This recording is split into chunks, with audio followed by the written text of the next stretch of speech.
And there we go again. It is time for Gigabyte Challenge number 3, Power Rangers, just like last game, but this time they face Dream Team 168. I've never casted them before, I just know some players of them. Anyway, let's hop into the draft. Unless your microphone is muted. Oh, I'm here, man. What's going on? Let's hop into the draft. I mean, there's not much to draft right now. There's Yeah, coming. there's not much to talk about, Yeah. really, so I figured maybe we can do a little more introductions, talk about the last game between Power Rangers and the team name. I always felt like I was about to pronounce it wrong, and it's escaping my mind right now. That the team that basically Power Rangers kind of stomped all over. Entity. Yes, that's it, Yeah, Entity. the Macedonian game, of course. The Macedonian team. Yeah, last Yeah. game. I'm surprised that they lasted so long after the early game, which were they died a lot, unfortunately. They did stick around for a while, but eventually Power Rangers did overpower the opposition. And, well, I guess this is a team you're unaware of. I have no idea who Dream Team 168 is as well. So I guess it'll be a game of new experiences, and we'll be learning. Yep, definitely. I just have to refresh myself a bit because like I'm casting for hours already. By the way, it's my third Power Rangers game now in a row. So yeah, I'm getting quite familiar with the guys by now. Like I hope their draft is not too similar. I want to see something new, but Power Rangers, I mean, you said it in the last game already, like they're known for like, you know, beating the crap out of a couple of tier 1 teams, and yes, this is what I like about Power Rangers. They came, I don't know, they came up in 2013 and I don't know, they made consistently their way up, and they had these surprise winners against like top tier teams, but then again they lost to like, I don't know, teams you've never seen before. But now in 2013 14, I don't know, they have so much consistency, so much standard and discipline and draft and play. Like, I really consider them now a tier 1 team. They have the potential to go far, and you see it, like, right now they play so many tournaments and get prize pool here and there. I mean, Scandal is, I call him the forever stand-in, because, like, I don't know for how many months he's now stand-in, but I hope in the end he will get, like, I don't know, maybe it's a running joke, running gag by now. But I don't know. At some point, I hope he gets the proper membership because it works out. I mean, Scandal is doing a quite nice job. He synergizes well with his teammates there, and yeah. Anyway, now we have actually something to talk about. The draft is up, and yeah, looks interesting. Yeah, finally, we got the draft underway, so I'll just go ahead and gloss over the bans. We have Lycan and Batrider removed on Power Rangers, and, no surprise there whatsoever. Those guys, if they're not picked, they're certainly banned. And on the other end, Dream Team deciding to get rid of Ember Spirit, no surprise there, and the Dazzle, definitely a hero that's been seeing a lot of play recently. I remember looking up some stats on him, and actually in the professional games, it may have just been for Star Ladder, but in general, he is one of the most picked heroes up there with like Centaur, so really a high-picked hero. I don't see him get banned out in the first phase too often, but I mean, I guess Dream Team, they value him highly, and they've removed him from the pool. As far as the picks go, Centaur War Runner being the first pick from Dream Team, followed by the Shadow Demon, which we've been seeing a lot of recently as well. So two very strong heroes that can synergize well together, lots of initiation power and on Power Rangers, and they do have the Invoker, most likely for the mid lane, Yep, and Chen, Scandal. which will be doing some jungling. Yep, Scandal is gonna be happy because he really likes his Invoker, and yep, I like that they picked Chen and ban Enchantress at the same time, because I feel that Power Rangers is gonna go for some pushing lineup. Then again, I mean, they banned out the Lycan, they just don't want to see it in the other team, but I'm looking forward to see more. So far, Dream Team, they didn't ban out the Rasta. Like, I think the Shadow Shaman might come here, like, because that would mean Chen Army, maybe another Exort Invoker just like last game, with the Force Spirits, then the Rasta Votes on top of it.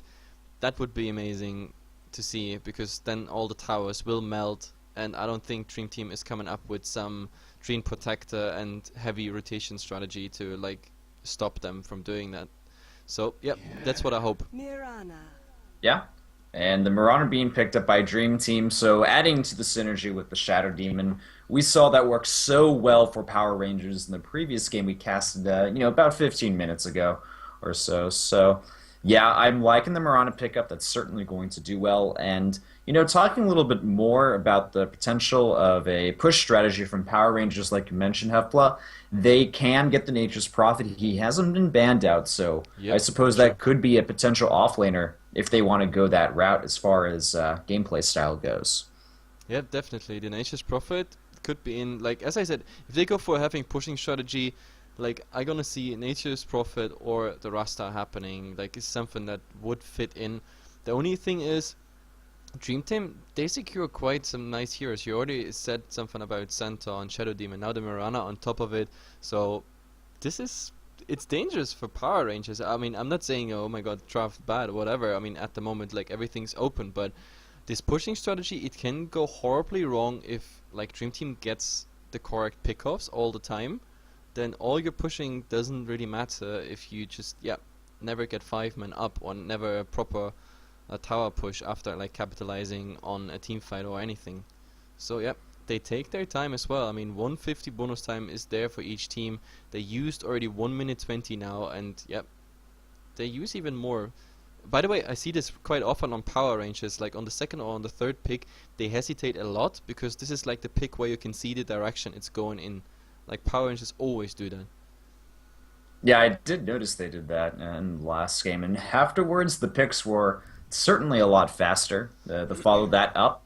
Now, I guess the questions are Power Rangers.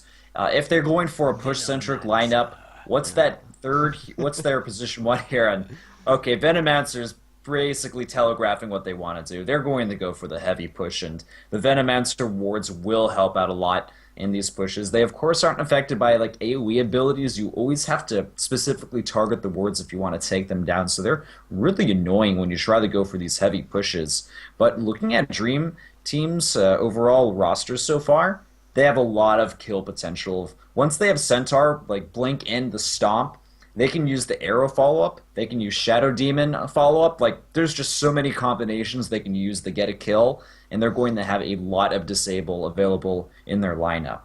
Yep, definitely. It's actually quite funny because I was guessing the Furion or the Rasta is coming out, but it is eventually a Venomancer. I mean, it's different name, same pushing potential. I guess the Venomancer has more consistent pushing potential. Plus, of course, Venomancer is very good against everything that has a blink, because like those Venom wards, like sometimes hidden in the trees, and it's always to be good. Like, oh damn it! I think I should make a break, but no, it's always good if you stay in the trees. No, but sometimes we actually see this, like for example, Centaur, Warrunner in the front lines, like for example, Smoke in the jungle or anything like that. They get visible, and the wards they actually give him the first attack, so he can't blink in for his hoof stomp. Now they pick even Enigma, so we have the same story there. Even though, as of late, we don't see Enigma that often, and secondly, Enigma with blink dagger is also becoming like it's getting quite rare, to be honest. Like we see mostly Enigma now rushing BKB straight away, so they hope for other initiations like Hoof Stomp and Enigma running from the back lines into, the whole clash and then getting the black hole off. So this, I don't know, 2012 and 13 instant dagger rush on Enigma, it's getting old and it's not being that often played anymore. Ah, okay, so from what I can see, of course the Inigo is picked up by Dream Team. I do like that. They'll have the demonic conversion on their end, I guess, to kind of somewhat turn around a push or make it a little bit harder for Power Rangers to do pushing if they want to eat up maybe like Invoker's Forged Spirits or something. And I actually really like that Power Rangers picked up the Luna at this stage in the draft. He seems just like a common hero you want to grab in a push lineup, especially if you have to go late game. You have those Moonglaives that just bounce around all of those buildings. And he's also, I can't tell you how many times, Apple, I've seen this hero get banned out in the last stage. It's like, okay, we need to ban a good hero at the last stage. They don't have a carry. Let's get rid of the Luna. And Power Rangers have decided to say, all right, you know what? Instead of letting that happen, we'll go ahead and pick him up just a little bit earlier. But the trade-off is Nature's Prophet is the final ban, and that hero would work really well in Power Rangers lineup. Yep, definitely. Luna has become what Gyrocopter was 2013, a hero that comes with a lot of right click and with a lot of magic damage from early game on. I mean, Luna's magic damage comes, of course, with the Lucent Beam and then the Eclipse, so it comes out a bit later, of course, in comparison to Gyrocopter. But since the Gyrocopter nerf, since his AoE was nerfed, the Luna Claves plus the aura he provides, like, it became so much stronger. And yeah, Luna is for a good reason one of the most picked carries after 6.8. So yeah, I definitely like it. And you already said it, like, it synergizes as well with defending and pushing. That's the good thing. Like, those Luna Claves, you can use them to easy clear out incoming waves, may they be like offensive or defensive. And the funny thing is, as soon as you get the Manta, for example, Luna's just hitting the tower, and everything that's just close by, those claves are just insane. Like, unfortunately, Shadow Demon is not in the same team, because we saw that this week. That was absolutely madness. We had a Luna with a bottle with illusion inside, then he got disruption, so that was already 4 illusions, and the Manta style on top of it, and they went high ground with it. As soon as the tower was falling, just everybody had to back off, because 6 illusions plus the main Luna was just claving through all the buildings. There was nowhere, you couldn't stand nowhere near those buildings. You would have just died by those AoE. It's nuts if you see this. Okay, well, it looks like Dream Team, they've grabbed the puck as their final pick. He'll be moving towards the mid lane, most likely. In Power Rangers, they're going to finish it off with the Clockwork. Not a hero that's generally used for pushing, but is still a great hero to have all around. And I guess this does kind of round out Power Rangers lineup. It's more well-rounded, I guess I should say, as the final pick. So, what do you feel about the final, the 2 picks that they got here? To be honest, I like it simply for the fact that it brings additional initiation for DT, and for PR, actually, it's getting the first initiation. I mean, maybe the Invoker, if played like Quas Wax, we can see some initiation coming here, but like with the hookshot, they finally got what they need. Because on the other side, if you look at it, if we have the possibility of the Blink Dagger Hoof Stomp.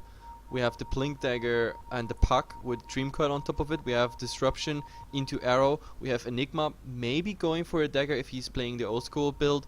And on top of that, even the Moonlight Shadow of the Mirana being offensively used. So they have so many sources of initiation. And this is what Power Rangers lacks, and this is why I also said in the draft, it's gonna be really dangerous. If DT finds the pickoffs and gets snowballing, then Power Rangers might even lose this game. But I don't want to talk about losing or winning right now. We want to introduce the team. So Scandal is again playing on the Invoker. He's probably going to head to mid as usual, even though in the first game I casted about of Power Rangers today, he was playing safe lane. So yeah, FNG is on the Chen. Chisercat as usual on the offlane. Then we have Moon playing the Luna, which the name fits here perfectly. And J4 Venomancer. Indeed, and if we move over to, I guess, the new challengers, the unknowns, we have DT or Dream Team 168. Going ahead over their lineup, they have PGG on the Enigma. And moving over to the Mirana, looks like it'll be a position 1. It's Noob 1K, or just, I guess, Noob. And then we have Shadow Demon, played by No Fear. Nubik? Nubik, I like it. He's not playing Rubik, though, so that's no fun. Yeah. We have, I guess, the opposite of Fear, No Fear, as the Shadow Demon, another fitting hero, or name for a hero. And then over to the offlane, Centaur Warrunner will be played by Afterlife. And finally, rounding up the mid lane for Dream Team 168, it's going to be ... as the puck. That is... Wait, let me see the lineup. Oh, damn, the current roster is not updated yet. But I know it. It's... I'll just pause every time I'm about to talk about him. Okay. No, we just call him Puck. This is the best solution whatsoever. But no, I know it because this team. I mean, the setup, the roster is not new. Like, what was their previous name? Oh well, this is something I should know. But yeah, apparently I don't know. Anyway, they call G. They are ready, and now we see where they're all heading. I mean, it's kind of obvious this time. The only question is maybe there is some rotation coming in because the Luna, she's gonna have a good time if the Venomancer actually sticks in the lane against Afterlife, because Venomancer against the Centaur Warrunner like this Venomancer will just drive you out of lane. You don't have any chance there. Venomancer is actually just such a strong laner in general. And every time I see him in the mid lane, it's generally rare, but whenever I see him there, it's like, oh boy, here we go again. It's Venomancer. I have to deal with this guy in my lane, and it's generally not too fun. And he'll just be played to support this game, so no mid lane shenanigans on that end. But yeah, this Centaur will not be having a great time, and he is stacked up pretty high as far as the consumables go. A healing salve and 8 tangos, so no early boots for the offlaner. Yep, he will need those tangos. But yeah, actually, it's when I first time read the new the patch notes and everything, I was like, oh my god, like Gale lost the level 1 damage and everything. But then I just read further, and then yeah, Plague Wards, for example, they got the poison sting as well. So it's kind of a trade-off, you know. You took the poison away from one spell, at least on level 1, and added it somewhere else. So like the level 1 Venomancer not as strong anymore, but like from there on he's getting even stronger, because pretty much like in a team fight where you had time to get all the wards up, plus some right clicks, plus his ultimate, and maybe a Gale on multiple targets, like there's so many damage over time like debuffs out on the enemy team. It's just nuts. Yeah. So let's talk a little bit about this central ward on the high ground near Scandal. So what do you think about that as far as this lane dynamic goes? To be honest, I like it. Like, it's the second time today I see them putting the ward there, because usually you have a ward here on the uphill next to the Ancients, or sometimes we even see it here. But like, I mean, all he wants is that he has uphill vision, so against the puck he can even get some uphill right clicks, unless of course he's missing into the puck, which is good. And the position on your own side gives you like the small advantage that if they come with a sentry, you might have time to defend it. I mean, the ward. So I actually like the position. Okay, cool. Well, as far as the early game goes, I guess top lane, there may be a little bit of action there. Certainly trying to, hack away at Centaur's health, but it may still be a while before he's picked off. They have a little bit of lockdown with that Gale, but I mean that's if Venomancer even puts the point in there. Still the wards available, and beyond that, yeah, it looks like we will most likely be having a pretty passive early game. I mean, Chen, he's in the jungle. We have Enigma in the jungle, and No Fear is spending a lot of his time in the jungle, while Nubik just continues to farm this bottom lane against the Clockwork. Yeah, I mean, Clockwork goes for the creep block here with the Cogs level 1, so he's getting quite some experience. I mean, there are polls soon coming out. No, I guess he's gonna stack again the small camp. They had polls before, but those polls are also happening in the top lane, so it's experience-wise kinda equal at the moment. The Center Warner is level 3 now, and the Clockwork will be level 3 after those 3 creeps, so kinda similar. In the mid lane, well, it's 10 for 2 against Scandal. Well, Scandal 8-1, and he's for some reason holding back. He's standing next to the tower as he would be AFK. Which is weird, because generally you want to be on the defensive if the Chen's on the other team, but he's got Chen on his side, which is sometimes he will do an early smoke gate towards the middle lane, and he does have the smoke available, so that could eventually come for the spike at a later time, but I guess just deciding to play it relatively safe, and I'm okay with that, man. As long as you can keep up and farm at least somewhat decently, then playing a little extra safe in order to save your life can work out in the longer run. Yep, at the moment he's trying to harass the Puck permanently with the Forge Spirits, but like Puck is saying, okay, fine, give me the Forge Spirits. That's another 35 to 39 gold I get from you there, and I mean, it's pretty interesting to see that. I mean, Scandal tried, for example, to get that Forge Spirit back, but yeah, you have to be careful. If you summon it on cooldown and every time he gets, I don't know, 2 free right clicks on it, plus then, plus the orb damage, then yeah, this is additional CS you give to the Puck, and at the moment, yeah, Puck is, well, doing slightly better than Scandal. Yeah. Not beyond that, oh, well, here's this potential smoke. No smoke just yet, but I did see Chen with the Centaur Conqueror kind of move in this area. I was waiting for a gank, a smoke gank that is, but may not come at least for the time being. And the War Runner, or the Conqueror, going to block the War Runner as far as Centaurs go. But PGG, he gets the regeneration rune, thinks about moving towards the middle lane. Will he actually commit? He is starting to head towards the trees, and this Scandal could actually be in a little bit of trouble. Oh, that's PGG. Ooh, he's coming in from behind. Shows off the Eidolons and well, gives Scandal more than enough time to back away. That did seem a little bit odd. And all of a sudden, PPG stuck in the cogs, Sunstrike follow-up, and, well, Oh, the PPG. defensive disruption. Uh-oh. Very nice. Disruption keeps him alive, and all of a sudden, they're going to kill the Clockwork First Blood. And it's still a trade-off, 1-for-1. Scandal, can he get ... the puck? I don't know.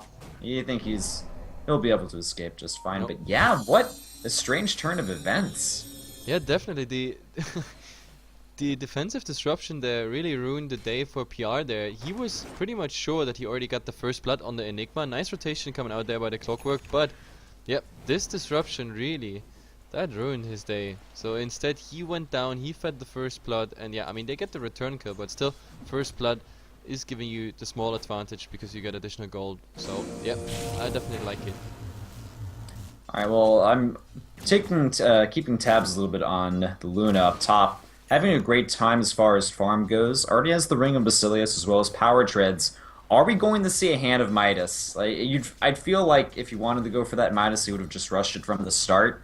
With such a easy farm early on, why wouldn't you get it? I don't know. Yep. I mean, at the moment there is easy farm, but then again, we have a smoke here, so they want to interrupt that farm pretty soon. So they just need to find something. There is a Dream Coil up, and to be honest, if the Luna gets the Dream Coil, oh god, they dive into the tower. Wow, Luna they already are running. diving hard. Yep, they get the Dream Coil follow up, and they're gonna hit him with the Soul Catcher. He tries the TV away. I think it's not gonna matter. They just double edge from the death. In comes the Venomancer though, trying to do what work he can. And Moonlight Shadow though is available. Afterlife low on health. They may actually kill off the Venomancer, and yeah, they get him. Puck ending Oh, there's this with a Sunstrike. double kill. Oh, it hits the Oh, center very wall. nice. The Sunstrike finishes the job, but Puck could be in a lot of trouble. Chen nearby. There's not enough mana for the Illusionary Orb just yet, but the Shadow Demon nearby, that does scare away Chen for the time being, and he will Illusionary Orb away to safety. So yep, The Rocket 2 for tried to 1. hit him. I mean, Scandal there with a nice Sunstrike, saving at least something for PR. Otherwise, this would have been a 2 for 0, and that would not have been good. Like, I also like what DT is doing right now here. They're rotating in, like when they gank top, like Tauren comes back, they don't miss any CS here. Like he just rotates in mid, and that's, yep, it's perfect. So yeah, Power Rangers, they have to, I don't know, deal with it here at the moment. Like DT looking very flexible in lanes. The Mirana went full-time greedy with the Midas, and the Luna's farm got stopped, which is, yep, a bad sign for PR, because in the end, everything relies on that Luna getting really fed. Indeed, and the Centaur, instead of trying to push down the top tier 1 tower really early on, he kind of wanted to do a little bit of ganking, just wanted to continue farming up, being relatively greedy, I want to say, almost. The Venomancer hasn't attempted to just really start pushing this tier 1 tower at the top as well. It's at full health, ladies and gentlemen. It's completely fine. So it seemed like Power Rangers really wanted to go for an aggressive pushing lineup early on, but towards the end of their draft, with the Clockwork pickup and no Nature's Prophet as available early on, it seems like maybe they're deciding that they want to farm up a little bit more with the Luna and play it a little bit safer and try to not focus as much on the pushing. Yep, and by the way, this is not a dagger rush on the Enigma. Enigma already level 7. His farm is definitely decent. 39 and 1. He was involved in that 1 kill. I think he got an assist there, and he got away not feeding the first blood. So Soaring is already up, and the chicken is about to fly to him. There is boots, the recipe for headdress, and yeah, Ring of Regeneration is in there. So I think this is gonna be a Mac rush on PGG. So it's exactly what I said. We're gonna see Mac into BKB, and I think he's gonna skip the dagger. So let's see how this goes. Anyway, since they have probably a bit longer break, I have a glimpse into the graphs, even though we're just 7 minutes into the game. So 1000 gold lead, a bit more than 1000 actually, 1300 for DT, which is pretty much, yeah, the first blood plus a bit better farm with the Enigma in the jungle, Chen not being that effective, and yep, experience wise though, 2000 gold, 2000 experience lead for DT. So yeah, Power Rangers on the back foot here. Yeah, let's not forget as well, Marana has the Hand of Midas, the give a little bit of extra boost as far as gold goes to DT. But yeah, considering we don't really know who these guys are, they have been doing pretty good. And holy crap, 867 MS on Moon. That is not a number you want to see as far as latency goes. Nope, that's definitely something you don't want to see while playing like an online game. That is, I mean, Dota is not as reliant as like maybe some shooter game, but still like everything that's above a certain MS, you definitely know, like you notice the difference, and yeah, especially in a pro scene, like every MS counts. Yeah. I've played through a lot of different latency, I guess, categories or thresholds, you could say.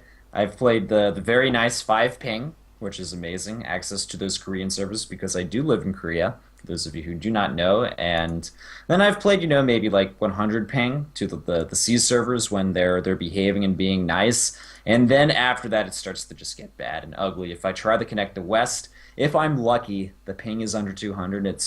We're hovering around 175 to 200, which is certainly noticeable, much more than 100. And then things were really bad at one point, or if you try to connect somewhere crazy, like halfway across the world, even farther than from like Korea to America, you get pings like, 300, 350, which I did even have for a short period of time when there were a lot of, I guess network issues happening in between the countries. And that's pretty darn brutal to play, and you definitely don't want to play in a pro match that has like over 200, 250 ping. At that point, it just becomes really painful. Well, not just painful, also pointless. Like, I mean, you see how many times they get away with like below 50 HP, and it's really just about the reaction time that you're just one step further than the last right click could, reach you. And yeah, if you have low MS, then yeah, exactly, that makes a difference in such fights. And unfortunately, or actually no, not unfortunately, fortunately, those fights, yeah, are the most interesting one where it's really, really close. Yeah. Well, at least a lot of the bigger tournaments are starting to move more towards LAN nowadays, with of course Star Ladder being able to do that. I love that they have the LAN finals, and we got the internationals, so that's good to know. But I really hope to see more LAN tournaments for Dota 2 in the future, and it does seem to be heading in that direction. Correct me if I am wrong. Yeah, I definitely like it. I mean, now, for example, Tech Labs and Moscow, Excellent Moscow Cup, which we also cast here on HeflaTV in German. They have like at the end there is gonna be a LAN final, like a CIS team final.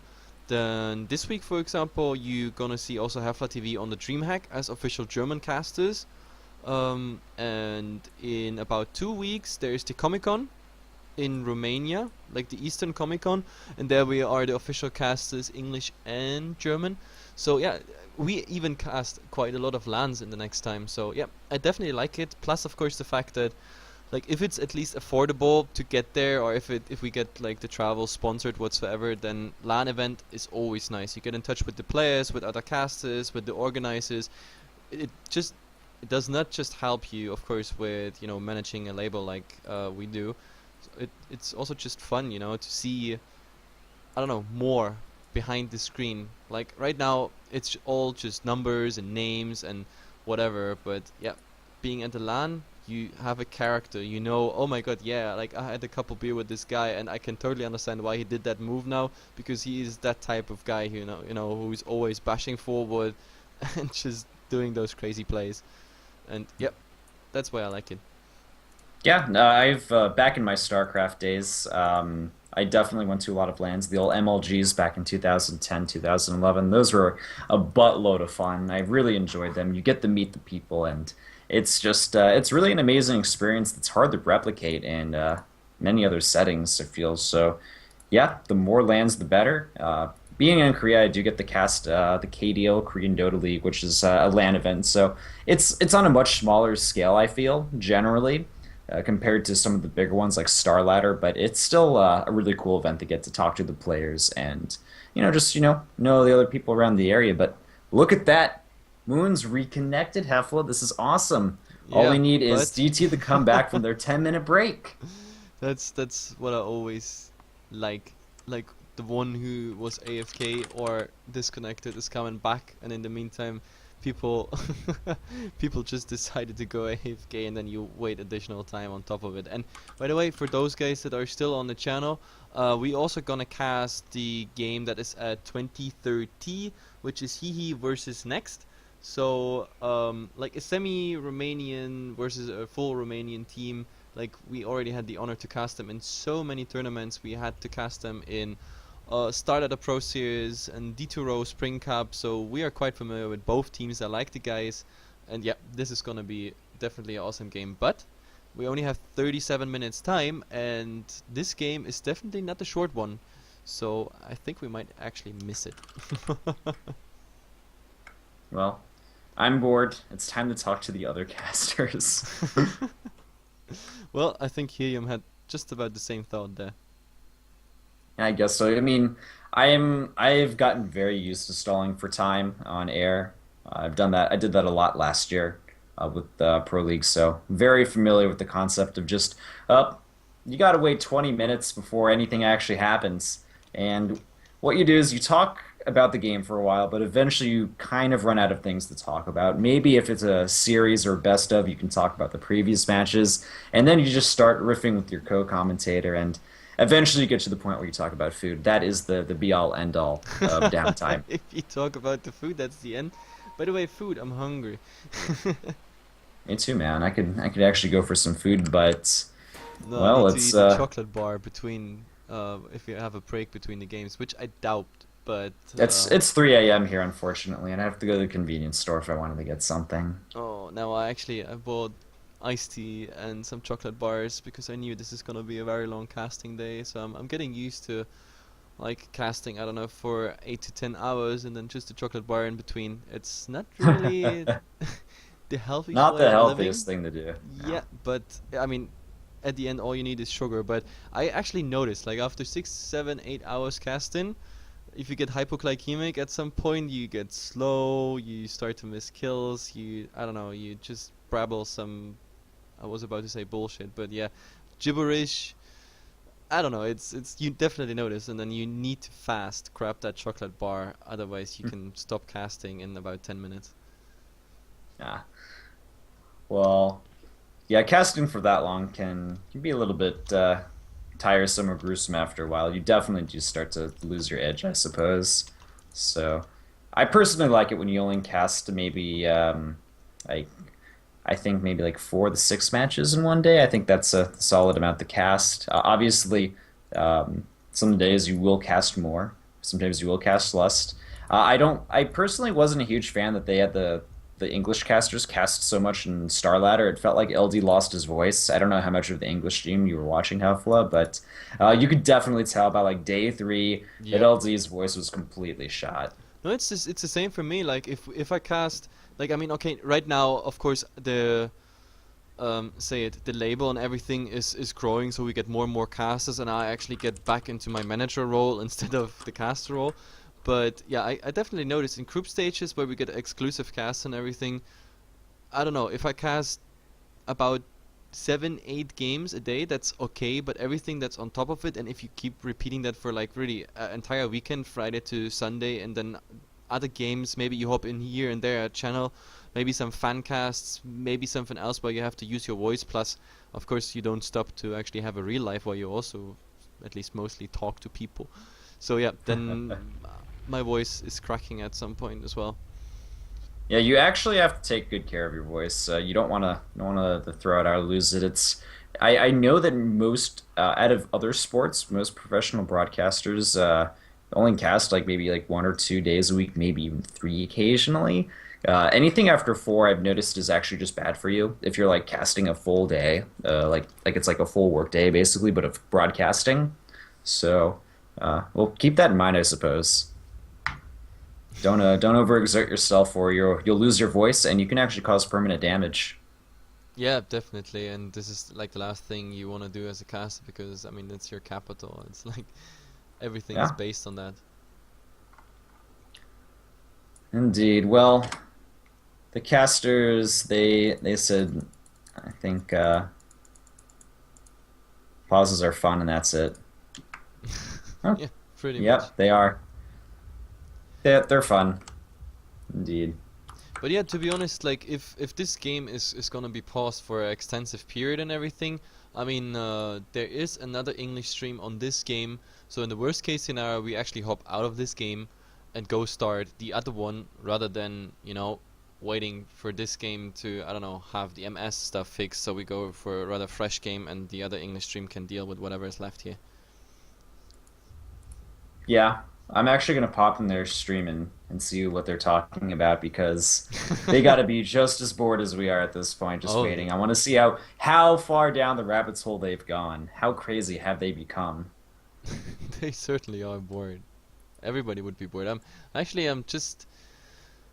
just a tiny bit away from, I don't know, playing an ad and music and come in whenever it goes on, or we just hop out of this and I don't know, then just hop into the next game. I mean, right now we have exactly, let me see, 32 minutes to the next game.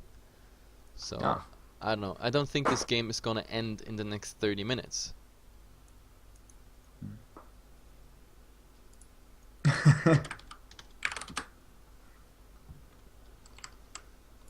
Oh man, okay, so yeah. I actually thought that Marana was joking when she said AFK 10 minutes, but she was not joking. And now both teams have taken up equally long amounts of time being AFK. Someone's going to get food, they're showering, they're on the phone with their girlfriend, something's happening. Yep, definitely. And to be honest, like, I mean, I would say this is also up to you, but since there is another English stream, I don't think two streams have to wait. Um, there's half an hour till we actually cast the Hehe versus next game, and as far as I can see, if JD Community is now busy with this one, then we have the other one for ourselves, and it's better. Like, imagine if we both are stuck with this game, then there won't be anything on the other game. So, I don't know. Maybe it's Well, even wise to hop out of this. let's give them another minute or two. They should be unpausing very soon, and with Power Rangers lineup, I wouldn't expect the game to go incredibly too long as well, because they do have a lot of push potential late game, and really like any stage. In all honesty, I guess once the Necropick comes in line for the Invoker, uh, I'll give them a little bit more time, I suppose, and then if things aren't working out, we can go ahead and pop out. Or Yeah, worst comes to the worst, we can split up. I guess I'll like stay here and cast in game or something. But I don't know how good that would be. Oh, okay, ready. Holy crap. We're going to Oh. start, man. 30 30 seconds. seconds. Okay. Well, I guess now after all this time we get 30 seconds. Okay. There we go. I have Ready. even no idea what I talked the last time about the game, since I don't know how long we waited now. I think, yeah, it was about Enigma. Yeah, the items that just arrive, and then yeah, I mean, so far this is still in the laning stage. Not too many rotations coming out. Let's see what happens next, and there we get our hang. Yeah, I need to recalibrate my brain to this game. It's okay. Well, anyway, let's just get into the thick of things. Shadow Demon, he's placed a Sentry Ward, going to do a bit of de-warding after grabbing the Haste Rune. And mid lane, well, they're doing a little bit of Cold Snap action.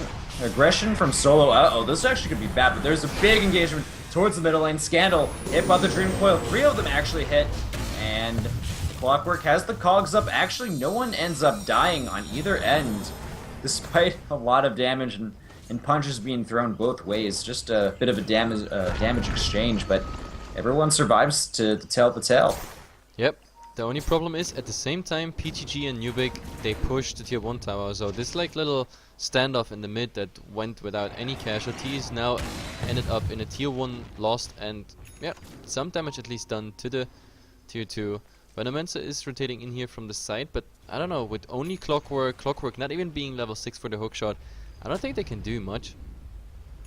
Yeah, and it's actually really surprising that there's a Centaur and Venomancer on one team, and they did not get the tower before the enemy team. The first tower killed was by, I guess, well, the Enigma's good at pushing towers, but same with the Mirana. Just, I would have expected it to be the other way around, you know.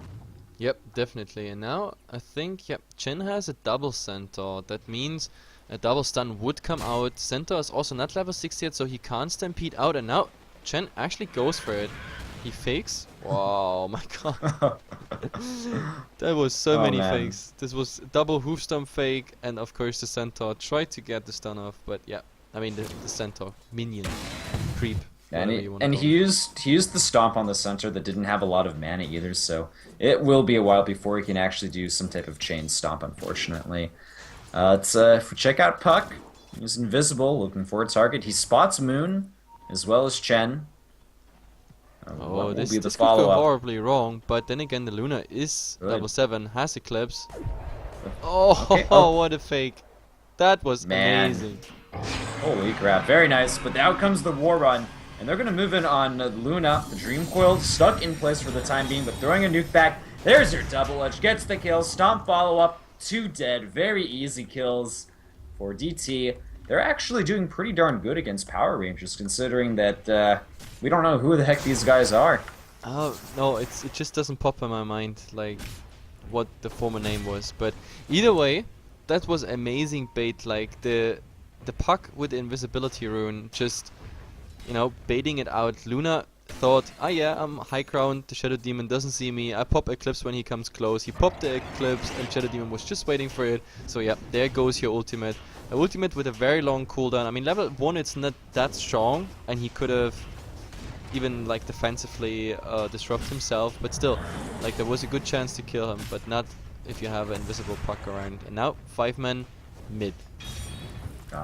Mirana revealed herself. She was just hiding on the sidelines for a while, looking for a potential opportunity to throw out an arrow, but that will not be the case. And finally, we're starting to see DT. Well, not DT. I was going to say Power Rangers start the siege tower, but no, this is DT. They're going to get the mid tower. Nice disruption. Soul Catcher follow-up on Scandalous. Silence blown to pieces. Easy kill once again. Yep, it reminds me of last game, like disruption in Arrow. It gets old already after 2 games seeing this. I mean, last game it worked all the time. This is the first time we actually see it really nicely work out. Now, the defensive wards, the plague wards, doing quite some work. But like after all, if they keep up this push, then DT is just getting the gold of this. Because the Eidolons, they tank the tower here. And now there's a new creep wave coming. Oh, there is the ultimate. Yep, there's the Stampede. Follow-up on Venomancer. They get him with the Demonic Purge as well as the Double Edge, so... you know what, DT, they just keep getting these solo snipes on 1 hero or 2 heroes. They're moving in on the Chen as well. He's going to get hit by the Dream Coil, though. So that looks to be another death. Indeed it is. Sunstrike hits Puck, but it's not enough to take him down. The Tier 2 will fall, but the rest of Power Rangers has joined in the mid lane. And they will force DT back, but I mean, they got the Tier 2 tower. They don't need to keep the push going. Yep, this looks actually quite amazing, to be honest, because it's 8 versus 2 on the scoreboard, and Power Rangers, like, they need a lot more farm to actually counter this push coming out by DT. Like, in the draft, I was the one who said first, like, oh my god, Power Rangers is going for a pushing draft, but now, the only thing they have is, like, the Chen, who doesn't get into the game at all, and the Plague Wards have to be used defensively, but they get rather farmed up. I don't know, the Eidolons and everything, it's just doing so much work for DT. I just like it. And now I think they go for the next tier 1. Step by step, the towers. Okay, well, Puck's rotated towards the bottom lane. As, of course, the Blink Dagger. 5-0 this game, so this Puck's been having a wonderful time. I'm looking at Moon. Still no real items on the Luna. She has the Ring of Aquila and the Power Shreds, giving her a little bit of extra strength and survivability, but, you know, beyond that, that's pretty much it. Mid lane, looks like there's going to be a kill on the Invoker, as Centaur grabbing the last one. And Shadow Demon is going to get Chen, but in comes the Clockwork. Yeah, he's going to actually trap Centaur. He's falling. Yeah, Okay. easy kill there. That was actually interesting, like, did I get 2 out of it, so Power Rangers striking back, but now it flies an arrow on the Chen. Nice job from Nubik. He was just in the right place at the right time, and arrow connected. That was all she wrote for Chen. Yep, eventually making this a 2 for 2. In the meantime, Venomancer actually farming up the Ancients with his little Plague Ward camp. So, yep, Power Rangers, they really have to focus to get back into this game. Sorry. But Puck is actually going to scout that, so he will be aware of the Plague Wards and what they're up to. Yeah, but you Still, I can't really mean, do anything against it. Like if you go against a wall of plague wards as a puck, like you won't last for long. no, you won't. I guess he at least knows of the situation, and even what we're noticing Venomancer putting a ward on the other side just to be safe from both ends, and Venomancer picking up his mana boots, so putting that farm to good use. He did have about 1,000 gold after farming at least Oh, part of the ancients. the retry. Yes, the retry. Yeah, we casted him. Oh, This that's right, is because I looked at the name PGG and I was thinking to myself, I don't know, that name does look familiar. Maybe I'm crazy, but that makes sense then if they're the retry. Yep, thanks to Coucher, he said it in chat, it is the former team retry. Yeah, it's, oh my goodness, like, what? I knew I've casted them in the past 2 weeks, like multiple times even, but I just didn't get the name in my head there. Yeah, the retry Russian team. I think I may have casted them once, but if I did, it was maybe bordering a month ago. So when they change their name and have weird names or change the names around a little bit of rosters, it's hard to remember everybody. But regardless of that, top lane looks like another tower yet again will fall for Power Rangers.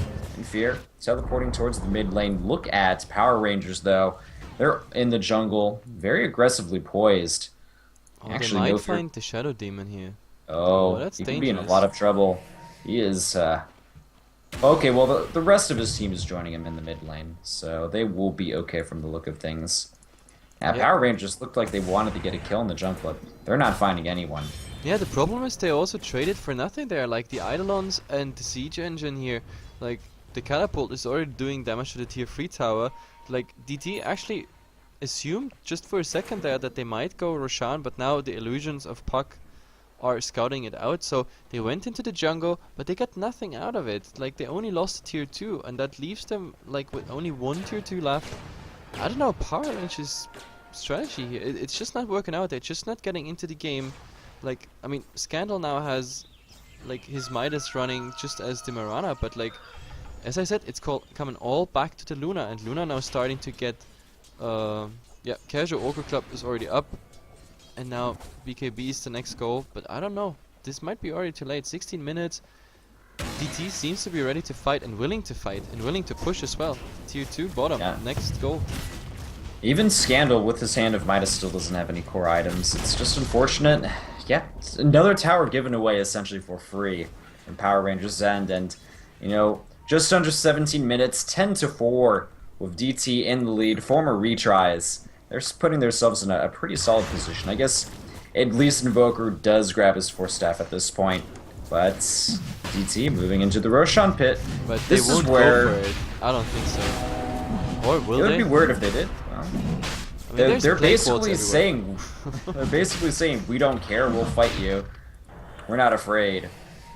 Yep, but Force Spirits, Plague Wards, Chen Creeps and everything, I don't think they can go for it. I mean, they have a Medallion for example, but oh my god, this Chen, this is the problem with the Chen. This is why he also doesn't really get into the game. Like he had 3 creeps there. One is getting the Midas, one will just suffer to the Eidolon spell, and the last one gets Medallion up and right click down. And now, oh my god, the Luna. Uh-oh, gets an arrow in the top face. lane. Yep. Easy follow up. They didn't even Marana need the and Puck puck up there. combination. That Marana could have awesome. certainly killed him alone. Yep, this ward here doing so much work here for him. So yep, Luna again setback in the farm. Like 4,000 net worth now. Like he's 6th now for net worth. This is nothing you want to have on your main carry. Indeed it is. So, looks like DT, they're not afraid to move into the Roshan pit. He's already down to about half health, and Shadow Demon just doing a bit of scouting with the Shadow Boys, and looks like they will get the Roshan kill pretty easily.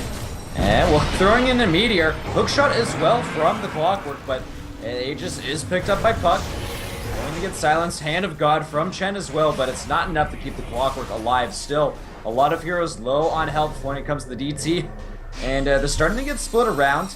Enigma, looks like him and Puck will kill off the Chen, so 2-4-0? Wow, Yep, very 2 nice. for 0. Nothing went down there. Like Shadow Demon TP'd out. they followed the Chen, the Clockwork with his Initiation into the Roche Pit, died as well, and like Luna just came there ready to Eclipse, but I mean, this is a level 1 Eclipse, there's like 1,000 creeps, there's no point going in with that Eclipse. So, and now, PR in a position where they have to turtle this game. Air Force the turtle, the ward's already up, kind of on the staircase to the tier 3. We are starting to see DT slowly siege the mid tower. The question is, can PR actually defend? They have the Eclipse ready from Luna. And there are a few extra puck illusions to help out. Blink forward from Afterlife, he gets the stun. Oh my god, that Venomancer died so fast.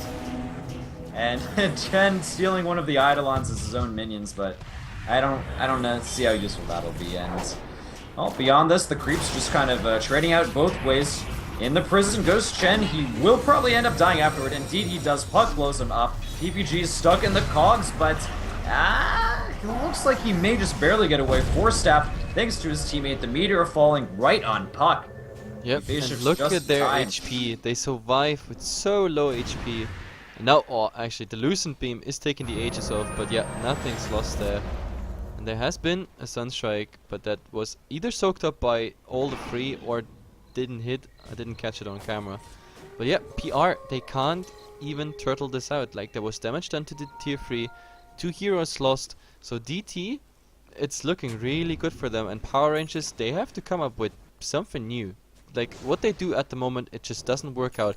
The initiation on the Enigma by the Clockwork, I mean, it's good that the black hole doesn't come out, but like, what's the point in it if Clockwork is dying, Enigma is even surviving that, and like, I don't know. Like, this is really strange. Yeah, well, looking at items at least, we've seen Puck's picked up a Dagon too. So adding that to his repertoire. Oh, there's going to be a bit of an engagement onto the Luna, and Puck finishes him off with that newly purchased Dagon level 2. On the Chen. Oh, on the Chen. Sorry, it looks like the Luna for a second. They're both riding animals, so a lot of heroes around him. My mistake. Sorry about that. Riding animals. It's the riding animals heroes. No, but yeah, this Chen, he just does not get into the game. Chen is now 2 and 6 with just 1 assist. His army is pretty much not existent. He has to even take Eidolons from the Enigma. This is horrible. This is like worst case scenario. That is. I mean, I'm not sure if the Chen can really get back in the game. I think that Power Rangers just need to really focus on trying to get this Luna, her BKB, maybe farm up another damage item or 2. She's just so far behind. Oh, arrow flying out. It's going to miss everybody, though. Almost hit the Chen. Just grazing his side. And no other follow-ups from the look of things. But I think DT, if they can find in the bottom lane, they'll go for it. Ooh. He's fishing. He wants to land this one. PPG, oh, this could be his opportunity. Well, are we going to see the hook? That's the question. Oh, there comes the blink. Well, there's a blink away.